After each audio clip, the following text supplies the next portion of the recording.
সেই ইতিহাস যেন কোনো একটা কালো হাত পেছন থেকে তার রাজনৈতিক হোক বা যে কোনো ক্ষমতা বলে সেটাকে আসতে দিল না।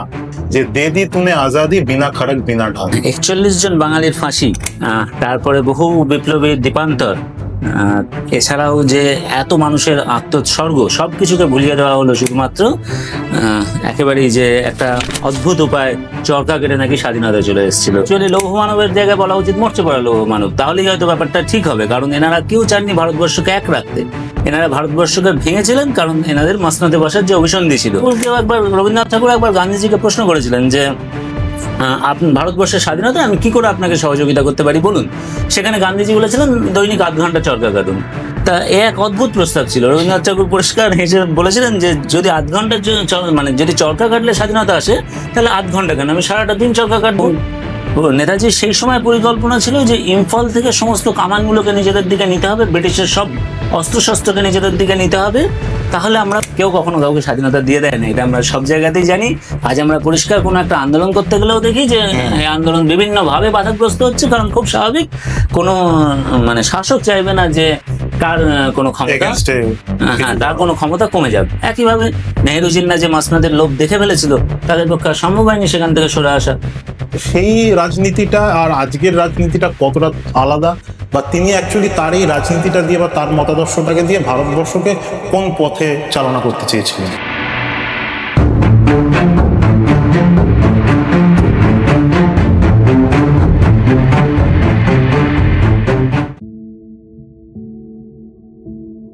নমস্কার বন্ধুরা, আপনারা দেখছেন ওয়েক আপ উইথ কেডি, আর আমি কৃষ্ণেন্দু আজকে আপনাদের জন্য একটা নতুন পডকাস্ট নিয়ে আবার হাজির হয়েছি। আর এই মুহূর্তে আমাদের স্টুডিওতে অনেক দূর থেকে, সেই সুদূর রানাঘাট থেকে এসেছেন সৌরভ চক্রবর্তী। তো সৌরভ দার সম্বন্ধে একটু বলি যে সৌরভ দা কিন্তু বহুদিন ধরে নেতাজির যে আদর্শ, সেই আদর্শ নিয়ে কাজ করছেন, এবং নেতাজির আদর্শ যাতে এই ভারতবর্ষ বিশেষ করে পশ্চিমবঙ্গের বিভিন্ন জায়গায় ছড়িয়ে পড়ে সেই জন্য কিন্তু তিনি কাজ করছেন। এক কথায় বলা যেতে পারে নেতাজি অ্যাক্টিভিস্ট। তো সেই কারণেই সৌরভ দাকে আজকে এই অনুষ্ঠানে ডেকেছি, এবং সৌরভ দার কাছ থেকে অবশ্যই নেতাজি সম্বন্ধে অনেক কিছু তথ্য আমরা জানার চেষ্টা করব। তো প্রথম কথা যেটা সৌরভ দা বলবো আপনাকে বা জিজ্ঞাসা করব যে মানে পৃথিবীতে এত কিছু থাকতে হঠাৎ করে নেতাজির প্রতি আপনার চোখ গেল কেন, বা নেতাজিকে নিয়ে আপনার এই পড়াশোনা বলুন বা তার আদর্শকে ছড়িয়ে দেওয়ার যে চেষ্টাটা আপনি করছেন বহুদিন ধরে, সেটা কতদিন ধরে করছেন এবং কিভাবে সেটা আপনার মধ্যে প্রবেশ করলো সেটা যদি একটু আমাদেরকে বলেন। জয় হিন্দ। এবার ব্যাপার হচ্ছে যে নেতাজি এই কবে প্রবেশ করলো সে তো বলা সম্ভব না। মানে যবে থেকে জ্ঞান হয়েছে তবে থেকে নেতাজি আর স্বামীজি এই দুটো নাম ভীষণভাবে জড়িয়ে আছে। কারণ মানে এ হলো বীরের মানে বাঙালির বীরের দুই প্রতীক। এরকম হয়তো আরো অনেকেই আছেন, আমরা অনেক নাম বলতে পারি, কিন্তু এই দুজন যেন সবচেয়ে আগে, যে কোথাও যেন তুলনা না করেও বলতে পারি, কাউকে কোনো রকম অসম্মান না করেও বলতে পারি যে ভারতবর্ষের যে স্বাধীনতা সংগ্রাম, অবশ্যই যেমন যদি অনেক কিছু ভাবি তাহলে রাসবিহারী বসু হয়তো ক্ষেত্রটা না প্রস্তুত করে দিলে নেতাজির পক্ষে এত সহজ হতো না সবকিছু, বা এরকম ভাবে আগে তারও আগে যারা বিপ্লবের সূচনা করে গেলেন, ক্ষুদিরাম বসু, তার প্রথম বিশ্বযুদ্ধের সময় বাঘা যতীন, তা এনাদের একটা বিরাট অবদান অবশ্যই। মানে তারপরও বহু বিপ্লবীর অবদান রয়েছে ভারতবর্ষের স্বাধীনতার জন্য, বহু বিপ্লবী ফাঁসি কাটে নিজের জীবনকে উৎসর্গ করেছেন, সব ঠিক। কিন্তু এই নেতাজি এবং রাসবিহারী বসু এনাদের জীবনের লক্ষ্যটাকে যেন স্থির রেখেছিলেন ভারতবর্ষের স্বাধীনতা। যে কোনো মূল্যেই ভারতবর্ষের স্বাধীনতাকে তারা চেয়েছিলেন। তা এই নামগুলো যে কোথার থেকে কবে ঢুকে গেল, কিভাবে ঢুকে গেল, তা সত্যিই আমার জানা নেই। কিন্তু মানে আমি নিজেকে ভাগ্যবান মনে করি যে হ্যাঁ, এনাদের নাম অন্তত আমার ভেতরে ঢুকেছে। সেই ভাগ্যবানদের ভেতরে আমিও একজন, যারা এই নিয়ে কাজ করতে চায়, এই নিয়ে কাজ করে যতজন মানুষ আছে তাদের ভেতরে আমিও নিজেকে একজন মনে করি বলে আমি নিজেকে ভাগ্যবান মনে করি। তো দাদা, প্রথম প্রশ্নেই চলে যাব যে যেহেতু এই প্রশ্নটা দিয়ে শুরু করলাম যে আপনার মধ্যে কবে এই নেতাজির, তবে এখানে একটা কথা বলে রাখি, যেটা তুমিও খুব ভালো কথা বলেছো, আমি নেতাজি অ্যাক্টিভিস্ট, আমি কোনো নেতাজির গবেষক নই। সুতরাং আমার যে উত্তরগুলো হবে সেগুলো হয়তো গবেষকদের পছন্দ নাও হতে পারে বা তাদের মতন করে নাও হতে পারে। আমি শুধুমাত্র নেতাজির আদর্শটুকুকে মাথায় রাখি, সেই আদর্শটা নিয়েই কাজ করতে চাই। আমার কাছে অনেক বেশি জরুরি নেতাজির আদর্শকে সকলের কাছে পৌঁছে দেওয়া, যাতে সকলে এই আদর্শে উদ্বুদ্ধ হয়। কারণ আজকের শিশু যারা, তারা যদি এই ভবিষ্যৎ প্রজন্ম যদি না জানে নেতাজির কথা, তাহলে যে মানে একেবারেই সবকিছুই ব্যর্থ হবে। ওনাদের যে উদ্দেশ্য, ওনাদের যে সংকল্প, সবকিছুই কিছুই আর থাকবে না। একদমই ঠিক কথা বলেছেন দাদা। তো দাদা প্রথম একদম যে প্রশ্নটা দিয়ে শুরু করব, যেহেতু একটু আগে আমি জিজ্ঞাসা করলাম যে কবে আপনার মধ্যে নেতাজির এই আদর্শ প্রবেশ করলো, কিন্তু ছোটবেলা থেকে কিন্তু আমরা বই পড়ে অনেক কিছু শিখি এবং সেই জন্যই শিক্ষা কিন্তু খুব গুরুত্বপূর্ণ একটা বিষয়। কিন্তু সেই ক্ষেত্রে এই নেতাজির ইতিহাস বা আজাদ হিন্দ ফৌজের যে ইতিহাস, যেটা না থাকলে হয়তো ভারতবর্ষ আরো 100 বছর গোলামি করতো, সেই ইতিহাস একটা পাতার মধ্যে বা কিছু কিছু ক্ষেত্রে হাফ পাতায় শেষ হয়ে গেল। সেই ইতিহাস যেন কোনো একটা কালো হাত পেছন থেকে তার রাজনৈতিক হোক বা যে কোনো ক্ষমতা বলে সেটাকে আসতে দিল না। তো এইটা কেন হলো, এবং তার সাথে সাথে এটাও পড়ানো হলো যে দে দি তুনে আজাদি বিনা খড়গ বিনা ঢাল। তো এর পেছনে তোমার কি মত? হ্যাঁ, 41 জন বাঙালির ফাঁসি, তারপরে বহু বিপ্লবীর দীপান্তর, এছাড়াও যে এত মানুষের আত্মোৎসর্গ, সবকিছুকে ভুলিয়ে দেওয়া হলো শুধুমাত্র একেবারেই যে একটা অদ্ভুত উপায় চরকা কেটে নাকি স্বাধীনতা চলে এসেছিল। এটা ভাবতেও অবাক লাগে যে ইতিহাসবিদরা কি অদ্ভুত রকমের নির্মম মিথ্যাচার করে এলো এখানে। এবং রাজনৈতিক নেতাদের কথা তো আমি বাদই দিলাম, তারা তো করছেও। এবার এই আদর্শটাকে তুলে ধরলে অনেক রাজনৈতিক নেতাদেরই পেটের ভাত জুটতো না, যার ফলে তাদের এই সব আদর্শকে বাদ দিতে হয়েছে। বা যাদেরকে আমরা মনে করি ভারত ভাগ্যবিধাতা সেই সময়ের, তারা অনেকেই, সেই সমস্ত বিখ্যাত ব্যারিস্টার, তারা অনেকেই পরবর্তী রাজনীতিতে কুলকিনারা পেত না। যদি এই ইতিহাসটাকে তারা সামনে আসতে দিত, যে মরচে মানে অ্যাকচুয়ালি লৌহ মানবের জায়গায় বলা উচিত মরচে পড়া লৌহ মানব, তাহলেই হয়তো ব্যাপারটা ঠিক হবে। কারণ এনারা কেউ চাননি ভারতবর্ষকে এক রাখতে, এনারা ভারতবর্ষকে ভেঙেছিলেন কারণ এনাদের মসনদে বসার যে অভিসন্ধি ছিল সেখান থেকেই। কারণ নেতাজি একসময় জিন্নার সাথে যখন কংগ্রেস থেকে বেরিয়ে গেলেন, জিন্নাকেও প্রস্তাব দিলেন যে আপনি একসাথে কাজ করুন, তাহলে হয়তো ভবিষ্যতে ভারতের প্রধানমন্ত্রী আপনিও হতে পারেন। কিন্তু জিন্নার তখন একটাই উদ্দেশ্য ছিল পাকিস্তান। সেই প্রস্তাবেই তারা এগিয়ে গিয়েছিল এবং ভারতবর্ষকে ভাগ করার যে নিকৃষ্ট এবং ঘৃণ্য চক্রান্ত তারা প্রথম থেকে করে এসছে, সেই কারণে এটুকু তো করতেই হবে। আজ যদি এই চরকা প্রেমীদের মনে হয় যে চরকা কেটে স্বাধীনতা আসে, তাহলে যাক না। তার মানে চরকা কেটে যদি কোনো অসভ্যদের সভ্য করা যায়, কোনো বর্বরদের সুশিক্ষিত করা যায়, তাহলে কাশ্মীরে যে জঙ্গি হানা হচ্ছে, মুর্শিদাবাদে যে উগ্রপন্থা হামলা হচ্ছে, যে মৌলবাদীদের হামলা করছে, বা বিশ্বের যে কোনো প্রান্তে তারা যদি অন্য কোনো জায়গায় মনে করেন এখানেও হচ্ছে, তারা যদি এরকম হয় যে হ্যাঁ মুসলিম মৌলবাদকে তারা দেখতে পাচ্ছেন না, চলে ঠিক আছে, তাহলে অন্য যে কোনো ধরনের মৌলবাদ যেখানে মাথা চাড়া দিচ্ছে তারা ইসরায়েলে চলে যান। রাশিয়া ইউক্রেনের যুদ্ধ হচ্ছে, সেখানে গিয়ে চরকা কেটে দেখুন স্বাধীনতা আনা যায় কি যায় না, তাদেরকে সুসভ্য করা যায় কি যায় না, এই যুদ্ধ থামানো যায় কিনা। কারণ রবীন্দ্রনাথ ঠাকুর একবার গান্ধীজিকে প্রশ্ন করেছিলেন যে আপনি ভারতবর্ষের স্বাধীনতা আমি কি করে আপনাকে সহযোগিতা করতে পারি বলুন। সেখানে গান্ধীজি বলেছিলেন দৈনিক 8 ঘন্টা চরকা কাটুন। তা এক অদ্ভুত প্রস্তাব ছিল। রবীন্দ্রনাথ ঠাকুর পরিষ্কার বলেছিলেন যে যদি 8 ঘন্টার মানে যদি চরকা কাটলে স্বাধীনতা আসে, তাহলে 8 ঘন্টা কেন, আমি সারাটা দিন চরকা কাটবো। আসলে গান্ধীজি যে কথাই যদি ভাবতে হয়, আমার কথাগুলো মোটামুটি আমি যা বলবো সেটা সুভাষচন্দ্র বসুর কথাই বলবো, আমি নিজের থেকে কিছু বানিয়ে বলছি না। বা আমিও মানে নেতাজির যে সমস্ত বইয়ে নেতাজি যে সমস্ত কথা বলেছেন লিখেছেন সেগুলোরই আমি তুলনা দিচ্ছি। সবসময় হয়তো আমার মনে থাকছে না যে এটা নেতাজি বলেছেন, ওটা সেটা বলেছেন, কিন্তু মোটামুটি কথাগুলো এরকমই। তা নেতাজির কথা ছিল যে গান্ধীজি একজন সংস্কারক কিন্তু একজন বিপ্লবী নয়। সেই জন্য আমরা দেখতে পেয়েছি বিভিন্ন সময় যে গান্ধীজি, নেহেরু, মৌলানা আবুল কালাম আজাদ এনাদের সম্মিলিত যে জনসমর্থন তার থেকে নেতাজির জনসমর্থন অনেক বেশি ছিল এবং এনারা সেখানে ঠাঁই পাননি। তো এই জন্য এইসব জায়গার থেকে এই ইতিহাস কিন্তু চাপতে হয়েছে। কারণ পরবর্তীকালে যে নৌ বিদ্রোহ হয়েছিল এবং নৌ বিদ্রোহের ফলে এক দেশে পরিষ্কার যে আজাদ হিন্দ বাহিনীর যে কর্মকাণ্ড, তার থেকে নৌ বিদ্রোহের সূচনা হয়েছিল এবং সেখানেও কংগ্রেস নেতৃত্বের এক ভয়ঙ্কর বিশ্বাসঘাতকতা ছিল। সেই সমস্ত নৌ বিদ্রোহ যারা সূচনা করেছিলেন তাদেরকে থামিয়ে দিলেন যে কংগ্রেস নেতৃত্ব, এবং পরবর্তীকালে দেখা গেল ব্রিটিশ তাদের ফাঁসি দিল। নাহলে সেই নৌবিদ্রোহ দেশ স্বাধীন হয়ে যেত, এই নেহেরু জিন্না কাউকে মসনদে বসতে হতো না। কারণ তখনও যদি ওইভাবে স্বাধীনতা আসতো, কারণ ব্রিটিশের তখন মাজা ভেঙে গেছে, অর্থনীতি সম্পূর্ণরূপে ভেঙে গেছে, ব্রিটিশকে ভারত থেকে যেতেই হতো। কিন্তু যাওয়ার আগেও তারা যে চালটা চলে গেল, ভারতকে খণ্ডিত করে দিয়ে যাওয়ার চাল, যাতে ভারতবর্ষ কখনো এক না হতে পারে। এখানে আরো একটা উল্লেখযোগ্য বিষয় যে তারা কিন্তু ভারত ভাগ করেনি, ভারত ভাগ করার কোনো অভিসন্ধি তাদের ছিল না, তারা ভাগ করেছে বাংলা আর পাঞ্জাব। কারণ এই দুটো প্রদেশকে যদি ভাগ করা যায় তাহলে ভারত কখনো উঠে দাঁড়াতে পারবে না। কারণ যদি দেখা যায় যে বিপ্লবী যে আন্দোলন তৈরি হয়েছিল, যে চরমপন্থী আন্দোলন তৈরি হয়েছিল, তা কিন্তু তার মেন ঘাঁটি ছিল বাংলা। এছাড়াও পাঞ্জাব, উত্তরপ্রদেশ, মানে এখন যেটা উত্তরপ্রদেশ, তখন হয়তো ইউনাইটেড প্রভিন্স যেটা ছিল, এই বড় জায়গাটা জুড়ে। কারণ আমরা দেখতে পাই যে ভগৎ সিং, চন্দ্রশেখর আজাদ এনারা যে জায়গা থেকে ঘুরে এসেছিলেন, এলাহাবাদ বা ওইদিকে লাহোর, এই সব জায়গায় কিন্তু সেই স্বাধীনতা আন্দোলন খুব প্রকট আকার নিয়েছিল।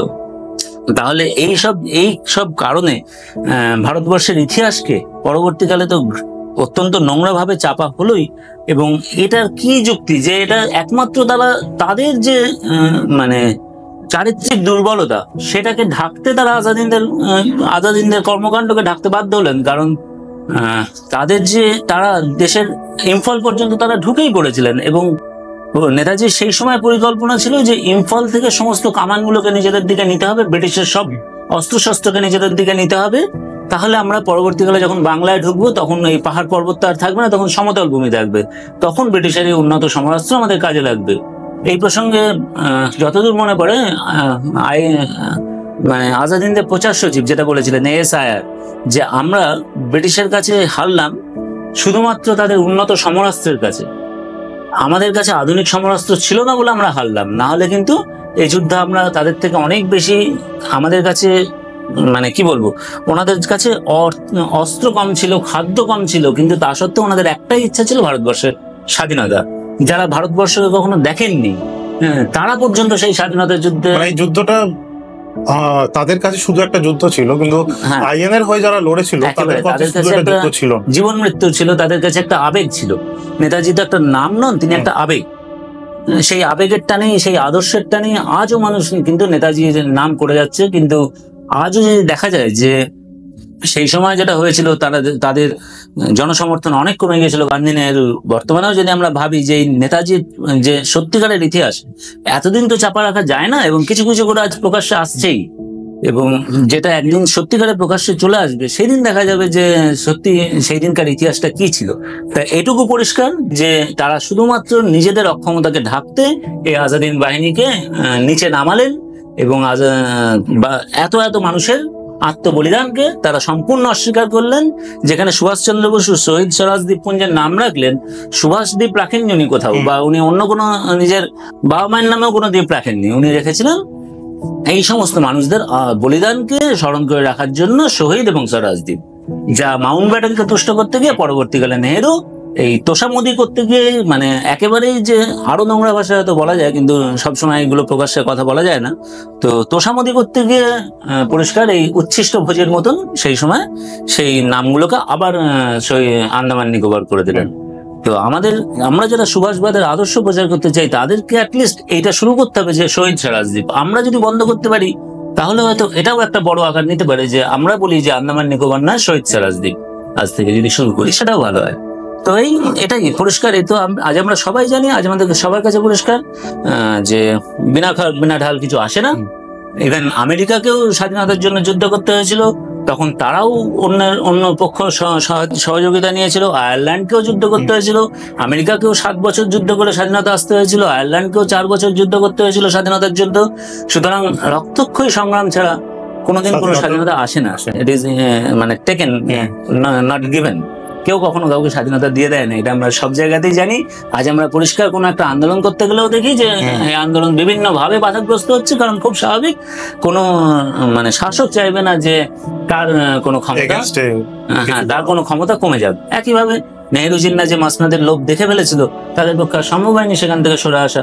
কিন্তু তারা অবশ্যই কর্মফল বলে একটা ভোগ থাকেই, তার কর্মফল তারা দুজনেই ভোগ করেছে।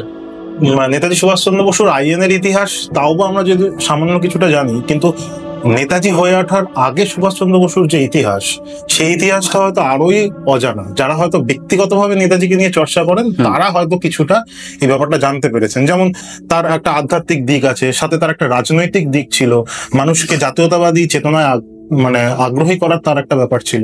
তো সেইটা নিয়ে যদি খানিকটা তুমি বলো যে মানে সেটা, সেই রাজনীতিটা আর আজকের রাজনীতিটা কতটা আলাদা, বা তিনি অ্যাকচুয়ালি তার এই রাজনীতিটা দিয়ে বা তার মতাদর্শটাকে দিয়ে ভারতবর্ষকে কোন পথে চালনা করতে চেয়েছিলেন? ব্যাপার হচ্ছে, আগের রাজনীতি করতে গিয়ে জমিদারের ছেলেও ভিখারি হয়ে গেছে, আজ ভিখারির ছেলে মানে বিরাট 7তলা 10তলা বাড়ি বানিয়ে ফেলছে।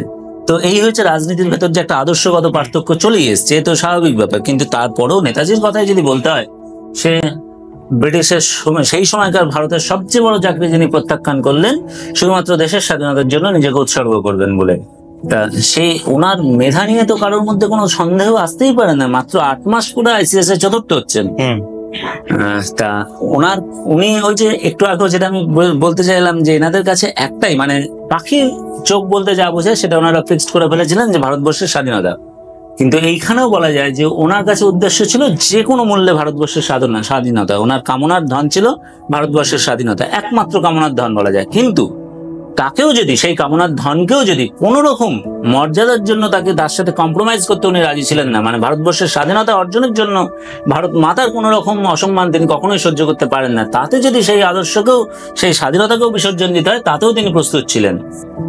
তার কারণ এখানেও দেখা যাচ্ছে যে নেতাজি সুভাষচন্দ্র বসু কখনো কম্প্রোমাইজ করেননি। উনি যদি একটু কম্প্রোমাইজ করতেন ত্রিপুরী কংগ্রেসে, উনিও বলেছেন যে আমি যদি আমার কাছে একটাই উপায় ছিল ওদের পৌত্তলিকা হয়ে থেকে যাওয়া, তাহলে যদি আমি ওদের পুতুল হয়ে থাকতে পারতাম তাহলে আমি সেই সময় সভাপতি হয়ে থাকতে পারতাম, কিন্তু আমার পক্ষে কখনোই সেই ইচ্ছা আমার ছিল না যে ওনার পুতুল হয়ে ওদের পুতুল হয়ে হাতের পুতুল হয়ে থাকার।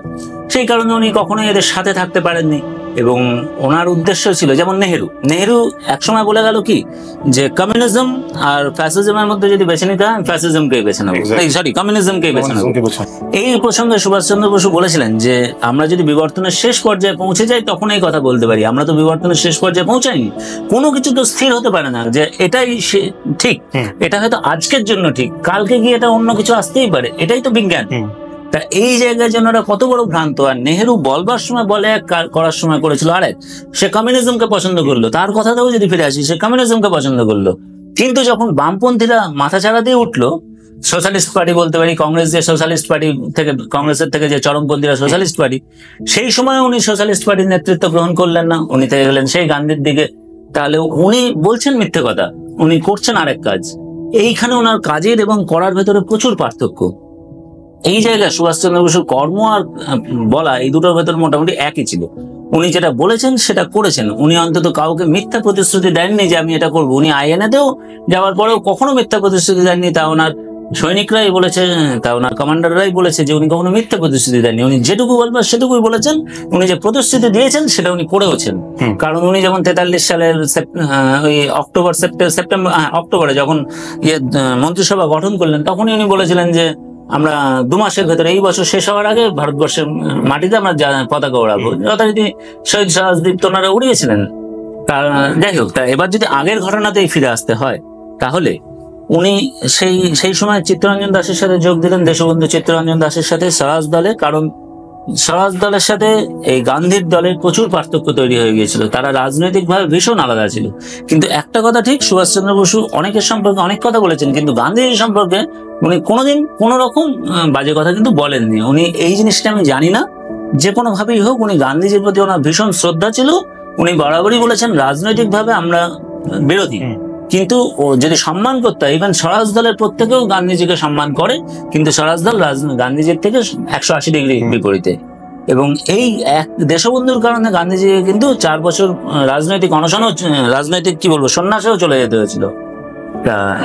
এইরকম প্রেক্ষাপটে দাঁড়িয়ে সুভাষচন্দ্র বসুর চিরকাল পরিকল্পনা ছিল যে সশস্ত্র সংগ্রাম ছাড়া, কারণ উনি যে মেধাবী, উনি পৃথিবীর অনেক বই পড়েছেন। নেপোলিয়ান বোনাপার্ট ছিল হয়তো ওনার ছোটবেলার আদর্শ, যেখানে নেপোলিয়ানকে ফলো করেছিলেন উনি। তারপরেও উনি পৃথিবীর অনেক জায়গায় গেছেন, বিভিন্ন দেশ ঘুরেছেন। উনি ফ্রান্স, বরাবরই জার্মান, রাশিয়ার সাথে যোগাযোগ ছিল ওনার। উনি এদের সাথে, কারণ ওনার উদ্দেশ্য ছিল ব্রিটিশ বিরোধী, যে সমস্ত ব্রিটিশ বিরোধী শক্তি উনি তার সাথেই দেখা করেছেন, যোগাযোগ রেখেছেন, কারণ ভারতবর্ষের স্বাধীনতা। কিন্তু এটাও ঠিক যে তার জন্য কিন্তু উনি কখনো কোনো কম্প্রোমাইজ করেননি। আইএনএতে যখন যুদ্ধ চলছিল, এই আইএনএর উদাহরণটা বারবার দিতে হচ্ছে, কারণ এছাড়া বোঝানো যাবে না যে উনি যে কোনো ডিক্টেটর নয়, এটা ছাড়া বোঝানো যাবে না।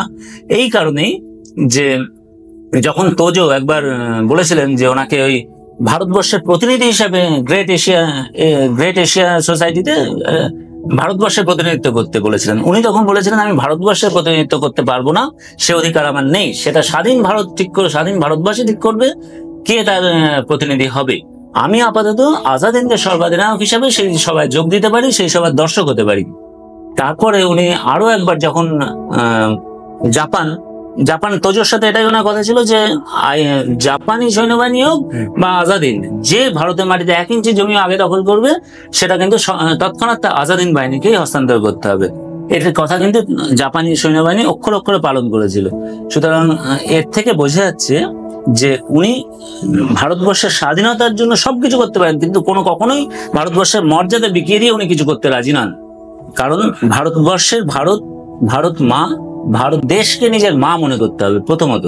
এই জায়গায় যেটা ভুল করে সবাই, যারা সকলে মানে সবাই মানে আমি বলছি মেইনলি যারা চরকা প্রেমী তাদের কথাই, যে তাদের কথা হচ্ছে যে তিনি কেন ওখানে গেলেন সেখানে গেলেন।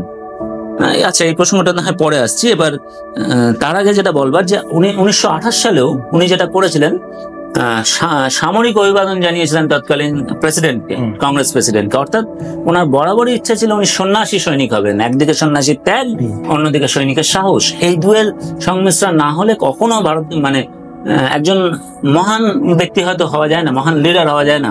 সেই জন্য ক্ষুদিরাম বসু যেমন বলেছিলেন আমি গীতা পড়েছি তাই আমার মৃত্যু ভয় নেই, ওইদিকে রাজেন্দ্র লাহিড়ী মৃত্যুর আগে বলছিলেন যে আমি গীতা পড়েছি, আমি পরজন্মে বিশ্বাস করি, আমি তাই আবার আমার মৃত্যু হোক, আমি আবার ফিরে এসে স্বাধীনতার লড়াই শুরু করব। তা এই যে জায়গাগুলো, এইখান থেকে সুভাষচন্দ্র বসু যেভাবে ভারতবর্ষকে বাঁধতে চেয়েছিলেন, ভারতবর্ষের সমস্ত মানুষকে একজোট করতে চেয়েছিলেন শুধুমাত্র জাতীয়তাবাদী জনগণকে নিয়ে, উনি বরাবরই এই সমস্ত যারা বিভাজনের কারবারি, বিভাজনের রাজনীতি করতে চেয়েছে তাদের থেকে বরাবরই উনি মানে হয় তাদের সাথে মিটিং গুলো না ভেস্তে গেছে, অথবা তাদের সাথে মানে এগুলো ফলপ্রসূ হয়নি এই কোনো মিটিং এ।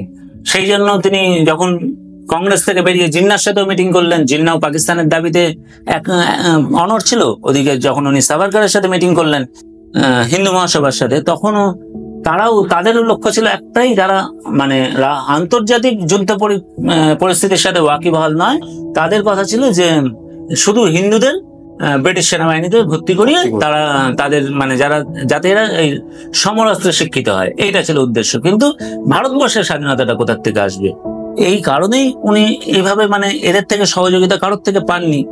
আর উনি যেমন ভারতবর্ষের প্রত্যেকটা স্বাধীনতা সংগ্রামী চরমপন্থী আন্দোলন যারা করছিল তাদের নয়নের মণি ছিলেন সুভাষচন্দ্র বসু। কারণ এদের সকলকে নিয়ে তিনি মানে একজোট করে একটা বিরাট, সেই জন্য বেঙ্গল ভলেন্টিয়ার্স উনি তৈরি করলেন। সেখান থেকে তিনি যে আন্দোলন শুরু করতে চেয়েছিলেন, তাই পরবর্তীকালে দেখা গেল চট্টগ্রামে অস্ত্রাগার পুনর্দখল আন্দোলন হলো। তারপরেও বীণা দাস, কি জানো, শান্তি ঘোষ আর সুনীতি চৌধুরী, এনারা কুমিল্লার ম্যাজিস্ট্রেটকে হত্যা করলেন। তা সেই চট্টগ্রাম অস্ত্রাগার মানে মাস্টারদা সূর্য সেনের বাহিনীর প্রীতিলতা ওয়াদ্দেদার, যিনি এই নাইট ক্লাবে ঢুকে ব্রিটিশদের গুলি করলেন। তো এই ধরনের যে আন্দোলনগুলো, এই আন্দোলনগুলোর তো পুরোভাগে ছিলেন অবশ্যই নেতাজি সুভাষচন্দ্র বসু, প্রথম থেকেই রয়েছেন। এবং এনার যে কথা, এবং এর জন্য উনি তো 11 বার জেল খেটেছেন। উনি তো এমন না যে উনি পিছিয়ে গেছেন, ব্রিটিশের অত্যাচার সহ্য করেননি। যারা পরবর্তীকালে ভারত ভাগ্য বিধাতা হয়ে উঠলো, ভারতবর্ষকে ভাগ করলো, ভারতবর্ষকে সাম্প্রদায়িকতার ভাগে ভাগ করলো, বিভিন্ন ভাবে জাতিগত ভাবে ভারতকে ভাগ করলো, তারা কিন্তু ব্রিটিশের সেই সব অত্যাচার কখনো সহ্য করেনি। তারা কি কপাল নিয়ে জন্মেছিল তারাই জানে, কেন তাদের হাতে ব্রিটিশের লাঠি বললো না, কিছু বললো না, অথচ তারা তো স্বাধীনতা সংগ্রাম করছিল। তারা কিন্তু উনি যেমন এই সব মানুষগুলোকে একত্রিত করতে পেরেছিলেন, এবং সেই কারণে এদের প্রচন্ড বাধা সত্ত্বেও উনি হয়েছিলেন, কংগ্রেসের প্রেসিডেন্ট হতে পেরেছিলেন ত্রিপুরীতেও। তা সেই সময় ত্রিপুরী কংগ্রেসেও উনি পরিষ্কার মার্চ মাসে যখন ব্রিটিশের বিরুদ্ধে চরম আঘাত আনার প্রস্তাব করলেন, তখনও কিন্তু এরা সরে গেল। কারণ ওনার কথা ছিল যে এই খুব তাড়াতাড়ি ভারতবর্ষে বিশ্ব কিন্তু দ্বিতীয় বিশ্বযুদ্ধের সম্মুখীন হতে চলেছে। তা এটাই সঠিক সময়, যে সময় ব্রিটিশের বিরুদ্ধে চরম প্রস্তাব দেওয়া, যে 6 মাসের ভিতরে হয় দেশ ছাড়ো না আমরা আন্দোলন করবো। তারই ফলশ্রুতি কিন্তু আমরা দেখলাম 1942-এর গান্ধীজি পরবর্তীকালে এই আন্দোলনকে করলেন। কিন্তু যেটা 1938-এ করলে হয়তো বা 1939-এ করলে হয়তো আরো ফল দিত, সেটা 42-এ করলেন, যে সময় আর হয়তো সেটা হলো না। কারণ ঝটপট ব্রিটিশ তাদের গ্রেপ্তার করা শুরু করে দিল। এদিকে সুভাষচন্দ্র নেই, কোনো জাতীয় নেতা নেই সেই সময়। ফলে আন্দোলনগুলো শুধুমাত্র স্বতঃস্ফূর্ত আন্দোলন হলো, নেতৃত্বহীন স্বতঃস্ফূর্ত আন্দোলন। ভারত ছাড়ো আন্দোলনকে তো কোনো নেতা অ্যাকচুয়ালি লিড করেনি, ভারতীয় জনগণ স্বতঃস্ফূর্ত ভাবে আন্দোলনকে। তা এইগুলো কিন্তু সুভাষচন্দ্রের আন্দোলনেরই ফলশ্রুতি ছিল, যে যখন সারা ভারত দেখলো সুভাষচন্দ্র বসু দেশ ত্যাগ করলেন, দেশ ছেড়ে মানে এক ভয়ঙ্কর যুদ্ধ শুরু করতে চলেছেন, তখন গান্ধী নেহেরু এটা বুঝতে পেরেছিল যে কংগ্রেসের জনসমর্থন কমতে শুরু করেছিল। গান্ধীজি এটাও বলেছিলেন যে সুভাষচন্দ্র বসু কংগ্রেস থেকে বেরিয়ে যাওয়ার পর সুভাষচন্দ্র বসুর জনসমর্থন কিন্তু আরো বেড়ে গেছে। তা এই সময় ওরা টের পেয়েছিল যে কংগ্রেসের জনসমর্থন কমছে, কারণ সব জায়গায় ফরওয়ার্ড ব্লক মাত্র কয়েক মাসের ভেতরে একটা জাতীয় দলে পরিণত হয়ে গেল, যেটা কিন্তু কংগ্রেসের কাছে একটা চ্যালেঞ্জ ছিল। কংগ্রেস সেই চ্যালেঞ্জকে সহ্য করতে পারতো না। কংগ্রেস এই ধরনের আন্দোলনের কথা না বললে কংগ্রেস কিছুই করতে পারতো না, কারণ এদের কখনোই উদ্দেশ্য ছিল না সেই ধরনের একটা ভয়ঙ্কর আন্দোলন করবার। সশস্ত্র আন্দোলন, দেশ যদি মা হয়, ভারতবর্ষ যতক্ষণ না দেশকে মা ভাবছি, আমার ঘরে যদি কেউ ঢুকে আসে, আমি তাকে কি করব? আমি তাকে পুজো করব? অবশ্যই করবো না। তাকে কি আমি লেটার দেবো যে আপনি কবে বেরোচ্ছেন বাড়ির থেকে? এটা কখনো হতে পারে না। এটা তাদের ঘরে কেউ হ্যাঁ, তাদের ঘরে কেউ ঢুকুক, যখন কিছু একটা হোক তাদের ঘরে এরা যখন দাঙ্গা সম্মুখীন হবে তখন দেখতে চাই যে এরা কি ভাষণ দেয়। এই সময় দেখা যাবে, কারণ গান্ধী নেহরুর ওপরে কখনো কোনো আঘাত আসেনি অ্যাকচুয়ালি, তাই এরা যা কিছু তাই বলে গেছে। মানে এটা অনেক জায়গায় দেখা যায় যে তারা জেলের ভেতরে যে সময়টা কাটিয়েছে সেটা অবশ্যই তারা জেলের ভেতর ছিল, কিন্তু সেই সময়টা নেতাজি যে স্ট্রাগলটা করেছে সেটা তাদেরকে করতে হয়নি, বা অন্যান্য সশস্ত্র সংগ্রামীদের যে স্ট্রাগলটা করতে হয় সেটা করতে হয়। এদের নেতাজিকে মান্দালয় পর্যন্ত পাঠানো হয়েছিল, সেই জেলে উনি গেছিলেন। ইভেন নেতাজি আর বিঠল ভাই প্যাটেল এনারা যে একটা আন্তর্জাতিক ইস্যু তৈরি করতে চেয়েছিলেন এটাকে নিয়ে, সেটা আর কোনো কংগ্রেস নেতৃত্ব কিন্তু করেনি। এনারা কিন্তু রাষ্ট্রসংঘেও পর্যন্ত গিয়েছিলেন যে এইটাকে নিয়ে, কিন্তু যখন দেখলেন যে রাষ্ট্রসংঘ সম্পূর্ণ ব্রিটিশ আর ফ্রান্স দ্বারা পরিচালিত হচ্ছে, সেই কারণে তখন ওনারা বুঝলেন যে এটা কিছু করার নেই আর। কিন্তু ওনারা সবভাবে ভারতবর্ষের স্বাধীনতার চেষ্টা করেছিলেন। সুভাষচন্দ্র বসু বিদেশে যেতেন, এগুলোও তার উদ্দেশ্য ছিল যে ভারতবর্ষের স্বাধীনতা, মানে বাইরের শক্তির দ্বারাও স্বাধীনতা। এ তো রাসবিহারী বসু বাঘাযতীন আগেই করেছেন, 1915 সালে তো ওনারাই চেষ্টা করেছিলেন একইভাবে ভারতকে স্বাধীন করার। উনি সুভাষচন্দ্র বসু বারবার বলেছিলেন যে আবার প্রথম বিশ্বযুদ্ধের যে ভুল হচ্ছে সেই ভুলের পুনরাবৃত্তি যেন না হয়। এইটাই ওনাদের চিন্তা ছিল, যে এর ফল স্বরূপ আবার সেই দ্বিতীয় বিশ্বযুদ্ধের সুযোগ হাতছাড়া হলে সুভাষচন্দ্র বসু বলেছিলেন যে আগামী 100 বছরে এই সুযোগ আসবে না। এবং আমরা যদি সেটাই দেখি তাহলে কিন্তু তাই। এবং কংগ্রেস নেতৃত্ব ওনাকে একটা সময় খুব, মানে ওনার দূরদৃষ্টিটাকে সাপোর্ট করেছিল, যখন উনি বলেছিলেন মার্চ মাসে যে এই আগামী 6 মাসের ভেতরে এক যুদ্ধ পরিস্থিতির সৃষ্টি হতে চলেছে। এবং ঠিক তাই, আগামী 6 মাসের ভেতরে যখন যুদ্ধ লাগলো, তখন কংগ্রেস কিন্তু ওনাকে এটাকে মেনে নিয়েছিল যে হ্যাঁ, উনি এটা ঠিক বলেছিলেন। এবং গান্ধীজিও বলেছিলেন যে সুভাষচন্দ্র বসু মানে অবশ্যই কংগ্রেস থেকে বেরিয়ে ওনার জনপ্রিয়তা বেড়েছে। এদিকে গান্ধীজি বলেছিলেন যদি সুভাষচন্দ্র বসু এইভাবে ভারতবর্ষের স্বাধীনতা আনতে পারেন, তাহলে উনিই প্রথম ব্যক্তি যিনি সুভাষচন্দ্র বসুকে এই অভিনন্দন জানাবেন। তা সুভাষচন্দ্র বসুর উদ্দেশ্যই ছিল জাতীয়তাবাদী আন্দোলন গড়ে তোলা, সেখানে কোনো রকম বিভাজন চলবে না। কমিউনাল অ্যাওয়ার্ডের উনি বিরোধিতা করেছিলেন, যে সময় কমিউনাল অ্যাওয়ার্ডের বিরোধিতা সবাই করেছিল, গান্ধী, নেহেরু, সুভাষচন্দ্র সবাই করেছিল। কিন্তু আজই দেখুন এই কমিউনাল অ্যাওয়ার্ড নিয়ে, কমিউনাল যে ভায়োলেন্স একটা সৃষ্টি হচ্ছে সেটাকে নিয়ে সব রাজনৈতিক দল কিন্তু কারোর কোনো মাথা ব্যথা নেই যে কমিউনাল একটা ভায়োলেন্স সৃষ্টি হতে চলেছে, মণিপুর জ্বলছে, এগুলো হবেই। মানে পশ্চিমবঙ্গে কিছুদিন আগে ট্রেন বাস জ্বললো, হলো, এগুলো সারা বিভিন্ন প্রদেশে যাবে। এটা একটা গৃহযুদ্ধের মুখোমুখি তৈরি করে দেওয়া হচ্ছে, কারণ এক ভয়ঙ্কর লড়াই, মানে জাতিগতভাবে একটা লড়াই সৃষ্টি হচ্ছে, যেখানে কেউ এক নেই, সবাই আলাদা আলাদা গোষ্ঠীতে ভাগ হয়ে গেছে। তাহলে তো সেই পুরোনো দিনের ভারতবর্ষ চলে যাচ্ছে। মানে সমস্ত, শুধু ভারতবর্ষ কেন, যখন গোষ্ঠী ছিল, গোষ্ঠীতে সবাই ছিল, তাহলে তো সেই গোষ্ঠীদ্বন্দ্ব আবার হবেই। এটা স্বাভাবিক ব্যাপার। এটা একটা জাতীয়তাবাদী দেশ কোথায়? একটা দেশের যে কাজ, যে একটা দেশের সকলের জন্য সমান আইন, তাহলে সেখানে মুসলিম ল বোর্ড থাকতে পারে না, ওয়াকফ বোর্ড থাকতে পারে না, সেখানে মাদ্রাসা থাকতে পারে না। আজকে সমস্যাটা কি? এই জায়গায় যে সমস্যাগুলো তৈরি হয়েছে, কারণ হচ্ছে এরা সবাই শুধুমাত্র এরা রাজনীতির টানে এইসব কাজগুলো করছে। কারণ রাজনীতির ভোট চাই এদেরকে, ভোটের জন্য প্রত্যেকে এই আদর্শ থেকে কোনো আদর্শের মাথা ব্যথা নেই। যেখানে নেহেরু কমিউনাল ভায়োলেন্সের বিরোধিতা ছিল, সেখানে রাহুল গান্ধী আজ এটাই চায়। এরা নির্বাচনী ইস্তেহারে দিচ্ছে যে জাতিগত সংরক্ষণের কথা। তার জাতিগত সংরক্ষণ দেশের কি উন্নতি করবে? যদি জাতিগত সংরক্ষণ দেশের কোন উন্নতি করে তা ঠিক আছে, সুপ্রিম কোর্টও এক সময় প্রশ্ন তুলেছিল, কিন্তু এই জাতিগত সংরক্ষণ 75 বছর পরেও কিসের জন্য আছে? এর কি প্রয়োজন আছে? কলকাতা হাইকোর্টে একটা পিআইএল করেছিলেন যে সুভাষচন্দ্র বসু মৃত না জীবিত, সেটা ভারত সরকার জানাক হলফনামা দিয়ে। কিন্তু এটা কিন্তু কোন রাজনৈতিক দল এটাকে নিয়ে উচ্চবাচ্য করেনি, সবাই চুপচাপ থেকেছে এই জিনিসটাতে। একটা যে কোনো ইস্যু পেলে সব বিরোধী দল একসাথে মানে দিয়ে যায়, কিন্তু এখানে কারো কোনো মাথা ব্যথা নেই, কাউকে দেখলাম না কেউ কোনো আওয়াজ তুললো। এটা একটা জেনুইন প্রশ্ন ছিল যে ভারত সরকার শুধু হলফনামা দিয়ে জানাক সুভাষচন্দ্র বসু জীবিত না মৃত। এই জায়গাটাতে কিন্তু আর কোনো উচ্চবাচ্য নেই, সবাই চুপ। তা এই এই জিনিসটাই মানে সুভাষচন্দ্র বসু যে কি জিনিস কি ছিলেন, কি চেয়েছিলেন, এবং তার মানে অন্তর্ধানের এত বছর পরেও এখনো এতটা ঘোলাটে একটা সহজ সরল জিনিসকে কেউ বলতে পারছে না যে সুভাষচন্দ্র বসু যদি মারা যান কোথায় গেলেন না। তা এটুকুই বলা যায় যে সুভাষচন্দ্র বসু চেয়েছিলেন অখণ্ড ভারতবর্ষের স্বাধীনতা, যেমন রাসবিহারী বসু চেয়েছিলেন কাবুল থেকে সিঙ্গাপুর পর্যন্ত বিদ্রোহের আগুন জ্বালাতে, সুভাষচন্দ্রও চেয়েছিলেন এই পূর্ণ ভারত একসাথে থাকুক, কারণ এখানকার সকলের দর্শন এক, সংস্কৃতি এক, একটা তো এদেরকে ভাগ করে রাখলে যুদ্ধ অবধারিত, যেটা এখনো হয়ে যাচ্ছে। এই যুদ্ধ হবেই হবে যদি এরা একসাথে না আসে, কারণ যাদের সংস্কৃতি আলাদা, সবকিছু আলাদা, তারা একসাথে বড় হয়ে উঠেছে, তাদেরকে কি করে ভাগ করা সম্ভব? এই ভাগ করা সম্ভব না। এটা ভাগ করা হচ্ছে শুধু বাংলা পাঞ্জাবকে আলাদা করার জন্য, এবং এটা ব্রিটিশ নেহেরু জিন্নার এক চক্রান্ত ছাড়া আর কিছুই নয়। যে এটাই তাদের উদ্দেশ্য ছিল, ভারতবর্ষকে ভাগ করা, যেটা সুভাষচন্দ্র বোস কখনো জানেন।